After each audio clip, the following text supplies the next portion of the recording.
नमस्कार दोस्तों, मैं हूं प्रदीप डबास और आज का सबसे बड़ा, सबसे राजनीतिक और सबसे दिलचस्प सवाल क्या हो सकता है? यही कि क्या बिहार की राजनीति एक बार फिर अपने पुराने मोड़ पर लौट चुकी है? क्या ये नया एनडीए सत्ता समीकरण बिहार के लिए स्थिरता लेकर आएगा? ये सवाल लगातार राजनीतिक गलियारों में उठ रहा है, चल रहा है और इस पे तमाम तरह की चर्चाएं हो रही है, या फिर ये सिर्फ सत्ता को बनाए रखने का एक नया गठजोड़ है। गठजोड़ हालांकि पुराना है, लेकिन तरीका जिस तरह से सीटें आई है उसको लेकर तमाम तरह की चर्चाएं। और सबसे बड़ा सवाल ये है कि क्या 10वीं बार सीएम बन चुके नीतीश कुमार अपने वादों पर खरा उतरेंगे, क्योंकि अर्थव्यवस्था का बोझ नीतीश पे अब ज्यादा हो चुका है, या फिर बिहार को फिर से वही राजनीतिक चालें देखने को मिलेंगी। दोस्तों, आज पटना के गांधी मैदान में इतिहास बन गया। नीतीश कुमार ने 10वीं बार बिहार के मुख्यमंत्री पद की शपथ ली। एक ऐसा आंकड़ा जो न सिर्फ बिहार बल्कि पूरे देश की राजनीति में अनोखा है। मंच पर प्रधानमंत्री नरेंद्र मोदी, गृह मंत्री अमित शाह, जेपी नड्डा, कई राज्यों के मुख्यमंत्री, यानी कि पूरा एनडीए आज अपनी ताकत दिखाने के लिए मौजूद था। लेकिन सवाल यहीं से उठता है, क्या ये शक्ति प्रदर्शन बिहार के लिए था या 2029 की राजनीति की तैयारी इसे कहा जाना चाहिए? और क्या ये गठबंधन बिहार की को स्थिरता देगा या आने वाले समय में नए संघर्षों की भूमिका लिखी जा रही है? दोस्तों, पहले बात करते हैं शपथ ग्रहण की। नीतीश कुमार के साथ 26 मंत्रियों ने शपथ ली। इनमें से 14 भाजपा के, 8 जदयू के, 2 लोजपा रामविलास से, जबकि हम और कुशवाहा की पार्टी से एक एक मंत्री शामिल हुए। और हाँ, कैबिनेट में एक मुस्लिम चेहरा जमा खान, जिन्हें जदयू ने फिर से मौका दिया है। डिप्टी सीएम के तौर पर सम्राट चौधरी और विजय कुमार सिन्हा ने शपथ ली। पीएम मोदी ने गमछा लहराकर जनता का अभिवादन किया और जनता ने भी पूरे जोश से गमछा लहराया। पूरा गांधी मैदान गमछों की लहर में बदल गया मानो। मंच पर चिराग पासवान, मांझी, जेपी नड्डा, सबके बीच राजनीतिक गर्मजोशी साफ दिख रही थी। लेकिन दोस्तों, गर्मजोशी के बीच कई सवाल भी गर्म हो रहे हैं। क्या ये गठबंधन सिर्फ सत्ता का गणित है? क्योंकि आप याद कीजिए, नतीजे आने से पहले तक नीतीश कुमार को मुख्यमंत्री बनाए जाने के सवाल पर भारतीय जनता पार्टी के नेता हमेशा टाल मटोल करते दिखाई देते रहे। तो क्या नीतीश कुमार बीजेपी की अब मजबूरी थे? क्या जनता के मुद्दे भी मंच पर मौजूद थे या सिर्फ मुस्कान और कैमरे? आप ही बताइए, क्या आप मानते हैं कि ये सरकार बिहार को नई दिशा दे पाएगी?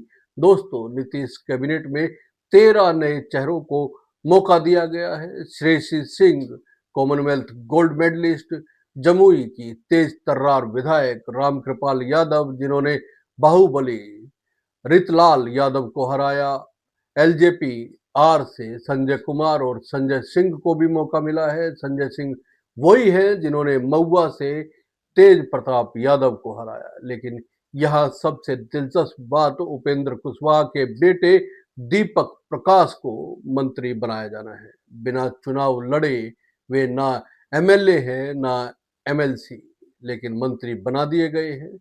तो लोग पूछ भी रहे हैं कि ये बिना चुनाव लड़े अगर सरकार में मंत्री बन सकते हैं तो किस चीज का इनाम उन्हें दिया जा रहा है? दोस्तों, एक और बेहद महत्वपूर्ण बिंदु है। नीतीश कैबिनेट में 3 महिलाएं हैं। 11% की महिला भागीदारी इसे कहेंगे। कुछ लोगों के लिए ये प्रगति है तो कुछ के लिए ये सवाल है। श्रेयसी सिंह, रमा निषाद और लेसी सिंह, ये तीनों चेहरे बिहार की राजनीति में नई ऊर्जा ला सकते हैं। लेसी सिंह 6 बार की विधायक हैं, एक बार फिर मंत्रिमंडल में है। रमा निषाद पहली बार विधायक बनी है और अब मंत्री भी। श्रेयसी खेल जगत से राजनीति में आया हुआ एक दमदार चेहरा है।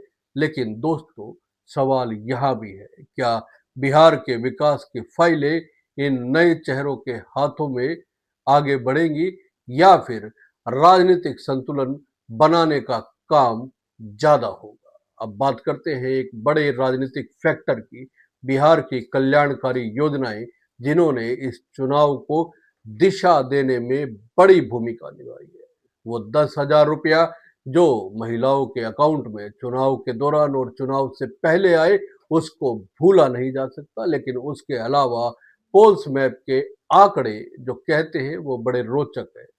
हर 5 में से 4 घरों तक हर घर बिजली योजना पहुंची, हर 10 में से 7 घरों तक हर घर नल योजना या नल से जल योजना पहुंची, 1/3 घरों को बालिका पोशाक योजना का लाभ मिला और 5 में से 2 घरों को स्वयं सहायता भत्ता योजना। लेकिन असली गेम चेंजर मुख्यमंत्री महिला रोजगार योजना साबित हुआ। इसे कुछ लोगों ने मुफ्त की रेवड़ी कहा, लेकिन चुनाव जीतने में और जितवाने में इसकी जो भूमिका रही है उससे इनकार नहीं किया जा सकता। चुनाव से ठीक पहले महिलाओं को 10,000 रुपए की सीधी सहायता, सर्वे कहता है कि 5 में से 3 परिवारों को इसका लाभ मिला।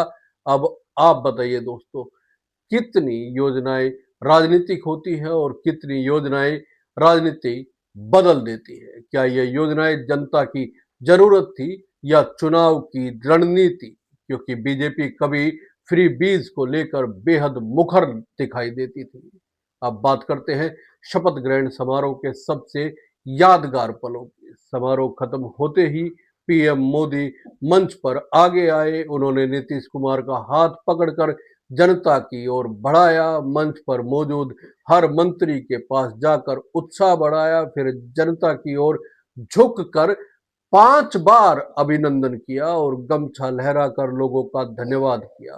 पूरा गांधी मैदान गमछों की लहर में मानो डूब गया। फिर शपथ ग्रहण नहीं, ये एनडीए का पावर शो था। लेकिन दोस्तों, इतनी ताकत, इतना प्रदर्शन क्या बिहार की राजनीतिक मजबूरी है या ये बिहार को राजनीतिक मजबूती देगा, या ये गठबंधन आने वाले समय में फिर किसी मोड़ पर कहीं दरकने की स्थिति में ना पहुंच जाए? क्योंकि हम पहले भी देख चुके हैं नीतीश कुमार का राजनीतिक पलटाव कैसा रहता है। आप क्या सोचते हैं? कमेंट बॉक्स में जरूर बताइए। आपके विचार बेहद महत्वपूर्ण हैं। दोस्तों, नीतीश कुमार ने 10वीं बार शपथ ली है। एक रिकॉर्ड, एक अनुभव, एक असर, सब कुछ उनके साथ है। लेकिन बिहार की जनता सिर्फ चेहरों से खुश नहीं होती, ये भी सब जानते हैं। वो चाहती है सुशासन, रोजगार, सुरक्षा और स्थिरता। लेकिन रोजगार की बात करें तो चुनाव खत्म होने के बाद बिहार से लौटते युवाओं को ट्रेनों में चढ़ने का दृश्य सबने देखा है। वो सीन कोई भूला नहीं जा सकता।